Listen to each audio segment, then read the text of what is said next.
Hello friends, today I want to talk about probably the most common question that I ever get, which is what is the strumming pattern? And the answer to that 95% of the time is that you are asking the wrong question. Now, strumming patterns themselves are very important, but probably not for the reason you think. And we're going to talk more about that next week. But the first thing that we need to answer is the actual question that you should be asking, which is not what is the strumming pattern, but what is the rhythm? When we speak about music, we're really speaking about three distinct concepts that make up what we construe as music. Firstly, we have melody, or the single notes that we sing or play on the instrument. Next, we have harmony, or the chords that we voice to accompany that melody. And lastly, we have rhythm. Rhythm is how long or short each of those notes are. And the reason that rhythm is so important is because when we are strumming, that is how we translate rhythm to this instrument itself. But what's more important than whether we are doing down or up strums is understanding what rhythm we are playing. If we understand the underlying rhythm, we can begin to conceptualize without even needing to pick up our instrument whether these should be down or up strums and in what place they go. To figure out a rhythm, we don't need to read music at all, although it does help quite a bit. You can do this just by listening and clapping. You don't even need your uke. You can do this while you're walking down the street with your earbuds in. The first thing that we need to find is the pulse of the song, or where the beat is. This is what our rhythm's based off of. And this is something you instinctively do all the time when you tap your foot or you clap along with a song. You are accentuating the pulse. So if we think of a song that is in 4/4 or has 4 beats to the measure, which is probably the most common that we see in Western music, we would have 1, 2, 3, 4. And this doesn't deviate. This is a steady pulse, just like our heartbeat going on underneath the music.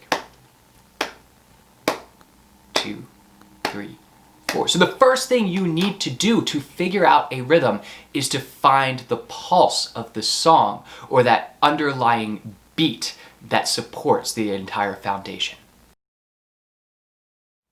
Once we find the pulse of a song, we need to listen for the rhythm instrument, be it uke, guitar, piano. Any chordal instrument can take the role of the rhythm instrument in a song. So we want to listen for that while we're playing. And for our purposes here, what we will do is we will just break down the island strum. Since everyone knows the island strum, it's probably one of the first ones you ever learned. Let's talk about the rhythm of the island strum. So if we look at the island strum, we see that we have a syncopated rhythm, or a rhythm that does not fall completely on the beat, on our pulse. So if we say this along with the beat, so we now have 1, 2, 3, 4, and it'll be 1, 2, and 4, and 1, 2, and 4, and 1, 2, and 4, and 1, 2, and 4, and. Now if someone just tells you the strumming pattern of this, down, down, up, down, up, if we heard that without me saying the rhythm, because I said that with the rhythm that we just clapped, if I just said down, down, up, down, up, you would have no clue what to actually play or what the underlying rhythm is. And that's why we say it rhythmically when we say the names of strumming patterns.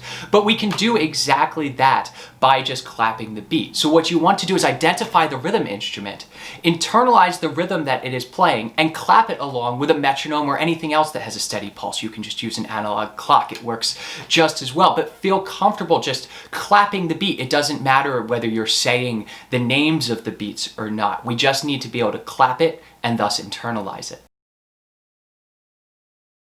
Now, once we have the rhythm, how do we figure out how to strum? Now, as I mentioned earlier, this is not a hard and fast rule, but this is the easiest way to figure it out on your own and works for a vast majority of songs. Next week, we will talk more about a lot of exceptions to this rule and the reason that we do talk about specific strumming patterns, and most of that comes down to how they sound, not the underlying rhythm, because there are multiple ways that we can strum one rhythm.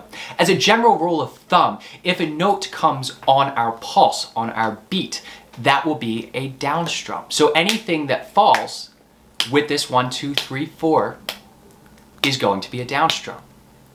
Anything that is not on this 1, 2, 3, 4, what we would call an eighth note, is going to be an up strum. So we can take our island strum and let's just strum it as a 4 pulse first. So we'll go 1, 2, 3, 4. 1, 2, 3, 4. And let's take that same concept and now let's just do swung eighth notes, or 1 and 2 and 3 and 4 and 1 and 2 and 3 and 4. And the reason that we do this is that the wrist motion that we use for this down up strum is identical to what we just did for the down strums, and we want this to be a nice foundation so that when we start skipping certain up strums or certain down strums, our wrist motion maintains consistency. So we can do the same exact thing: down, up, down, up, down, up, down, up, down, up, down, up, down, up, down, up. Now if we look at our island strum, we see that we have a downstroke or a quarter note, and then we have a down up, and then we skip the next down strum, but our wrist still needs to come down, right? Because we're coming up with an up strum, and then we have a down up at the end. So let's try the island strum together. 2, 3, 4.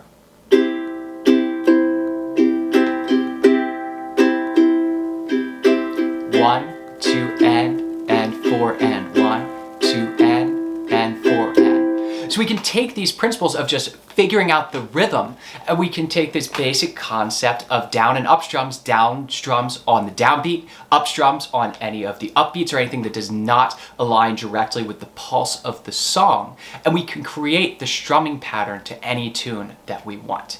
Now tune in next week and we're going to break all of these rules and talk about why we do need specific strumming patterns.